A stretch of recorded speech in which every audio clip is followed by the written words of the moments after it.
서울, 인천, 경기 등 수도권 유치원, 초중고등학교 및 특수학교 등 전체 학교가 오는 9월 11일까지 약 3주간 등교를 중단하고 원격 수업으로 전환합니다. 다만 고3은 전환 대상에서 제외됩니다. 유은혜 교육부 장관은 조희연 서울시 교육감, 조성훈 인천시 교육감, 이재정 경기도 교육감과 함께 합동 브리핑을 열고 수도권 학교의 원격 수업 전환을 발표했습니다. 경기도 양주시가 여름방학을 마치고 2학기 개학을 맞는 가운데 관내 유치원, 초중고등학교에 보건용 마스크 6만 3천여 장을 배부한다고 밝혔습니다. 보급되는 마스크는 학생, 교사, 급식조리원 등 교직원에게 배포될 예정입니다.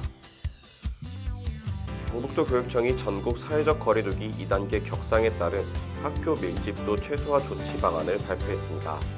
이에 따라 중학교는 밀집도 3분의 1 유지, 고등학교는 밀집도 3분의 2 유지 등 강화된 밀집도 최소화 조치가 시행될 예정입니다. 대통령 직속 자문기구인 국가교육회의가 학습 자3 중심 학제 개편의 요구와 의미 포럼을 개최했다고 발표했습니다. 이번 포럼은 국가교육회의가 지난달 발표한 교육과정, 교원 양성체제 개편을 위한 사회적 협의 일환으로 현재 초중고 633 학제 개편 관련 교육 현장의 요구와 전문가 의견 등을 수렴하기 위해 마련됐습니다. 서울시 교육청과 교육 디자인 네트워크가 유노멀 시대 현장에서 미래교육을 디자인하다를 주제로 온라인 토론회를 진행했다고 밝혔습니다. 시교육청은 24일 학교 미래교육을 주제로 온라인 토론회를 진행했다고 밝혔습니다. 2차 토론회는 블렌디드 러닝을 주제로 31일 진행될 예정입니다. 경상북도 교육청이 올해 포항 지역 10개 학교를 대상으로 기상청 지진 통보 시스템과 직접 연계한 지진 정보의 신속 전파 체계를 시범 구축 운영한다고 전했습니다. 이 체계는 기상청과 경북교육청의 1차 연계 후 포항교육지원청 중계 시스템으로 재연계해 학교 방송 시스템으로 이어져 방송으로 지진 정보를 신속하게 전달합니다. 대구시 교육청이 2학기부터 국제 바칼로레아형 탐구학습 프로그램을 운영한다고 밝혔습니다. 국제 바칼로레아는 3살부터 19살까지의 학생들에게 연령에 따른 3가지 교육 프로그램을 제공합니다.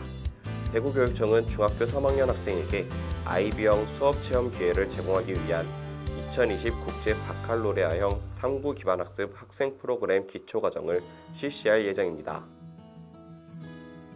경기도가 2학기 개학을 맞아 전국 중고교를 대상으로 경기도 온라인 평생학습 서비스 지식이 보유한 온라인 교육 콘텐츠를 원격 수업 자료로 무상 제공한다고 밝혔습니다. 온라인 교육 콘텐츠는 청소년 진로 직업 분야를 비롯해 IT, 외국어, 생활취미, 인문교양, 자기개발 등 모두 310개 과정입니다. 서울시 교육청 산하 과학전시관이 학생들이 비대면으로 과학활동을 할 수 있는 교구 등 활동 자료를 학교에 배포한다고 밝혔습니다. 초등학교 5학년과 6학년, 중학교 1학년 학생들을 위해 준비된 자료로 꾸러미는 학생들이 아이디어를 낼 수 있는 활동 자료를 메이커 박스, 코딩 박스 등 아이디어 박스로 구성했으며 학생용 영상 자료와 교사용 안내 자료가 함께 제공됩니다. 서울시는 관리가 시급한 고도 비만 아동 청소년 150명을 대상으로 비대면 원격 중재 프로그램 참여자를 모집한다고 밝혔습니다. 초등학교 4학년에서 중학교 2학년 연령 중 중등도 이상 비만 아동 청소년은 누구나 참여 가능합니다. 전북 장수군 보건의료원은 초중고등학생 565명을 대상으로 건강검진을 지원한다고 밝혔습니다. 이번 건강검진은 초등학교 1학년에서 4학년, 중학교 1학년, 고등학교 1학년을 대상으로 진행됩니다. 의료원은 학생들에게 혈액검사회 14종으로 맞춤형 검진을 실시합니다. 대구시 교육청이 1수업 2교사제 지원을 대폭 확대한다고 밝혔습니다. 1수업 2교사제는 수업협력교사가 정규 수업 시간에 담임교사와 함께 협력 수업을 통해 기초학력 미달, 정서 부적응 학생 등 복합적 요인으로 학습에 어려움을 겪는 학생들에게 개별 맞춤형 학습을 즉각적으로 지원하는 사업입니다.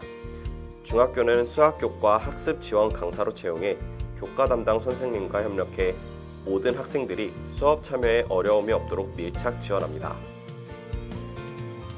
전국 교직원 노동조합이 교사 4,010명을 상대로 설문조사를 실시한 결과 응답자의 97.2%가 방역이 가능한 학급당 학생 수는 20명 이하로 응답했으며 코로나19 예방을 위해 교원 증원이 필요하다고 전했습니다. 충북도 교육청이 거리두기 2단계 지침 연장 적용에 따라 대면 활동을 잠정 중단하고 유연 근무를 확대하는 방향으로 2학기 학사 일정을 대폭 조정한다고 밝혔습니다. 도교육청은 우선 교육부 지침에 따라 변경된 학사 운영 방안을 9월 6일에서 5일 연장해 11일까지 적용한다고 밝혔습니다. 강원도교육청에 따르면 23일 춘천시에서 초등학생 코로나19 확진자 2명이 발생함에 따라 오는 28일까지 춘천시 내 모든 학교의 수업을 원격 수업으로 전환한다고 밝혔습니다. 유치원과 초등학교 긴급돌봄은 맞벌이 부부, 저소득층 한부모 가정 등에 한해 운영합니다. 경남교육청이 코로나19에 대비해 시행 중인 영어 원격 화상 수업이 초중고 학생과 학부모로부터 좋은 반응을 얻고 있다고 밝혔습니다. 이 프로그램은 원어민 영어 보조교사가 없는 학교의 학생들이 방과 후와 방학 시간을 이용해 원격 화상을 통해 다른 학교에 근무하는 원어민 영어 보조교사와 함께 영어 학습 활동을 하는 방식입니다.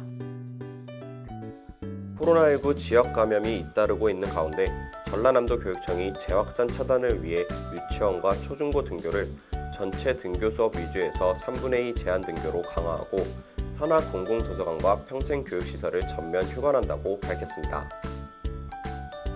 전남도 교육청이 도내 유치원과 초중학교의 등교 규모를 당초 3분의 2에서 교육부 제시 기준인 3분의 1로 더 축소해 2학기 학사 운영을 시작한다고 발표했습니다. 다만 대학 입시를 앞두고 있는 고3 학생들은 당초대로 전원 등교 수업을 받도록 했습니다. 또 학생 수 60명 이하 소규모 학교와 농산어촌 소재 학교도 거리두기가 상대적으로 유리한 현장의 여건을 감안해 기존 전원 등교 수업 방침을 유지토록 했습니다. 경남 거창군이 올해 폐교된 신원면의 옛 신원중학교 부지에 정부가 치매 국가 책임제 일환으로 추진 중인 공립 치매 전담형 노인 요양시설을 건립한다고 밝혔습니다. 군은 노인 요양시설 건립에 총 사업비 97억 원을 투입한다고 밝혔습니다. 충북도 교육청이 초중고졸 검정고시를 청주 복대중학교와 산남중학교, 청주교도소, 청주소년원, 충주중앙중학교 등 5개 고사장에서 시행했다고 밝혔습니다. 올해 두 번째로 치러진 이번 시험은 초졸 49명, 중졸 211명, 고졸 966명으로 모두 1,226명이 지원했습니다.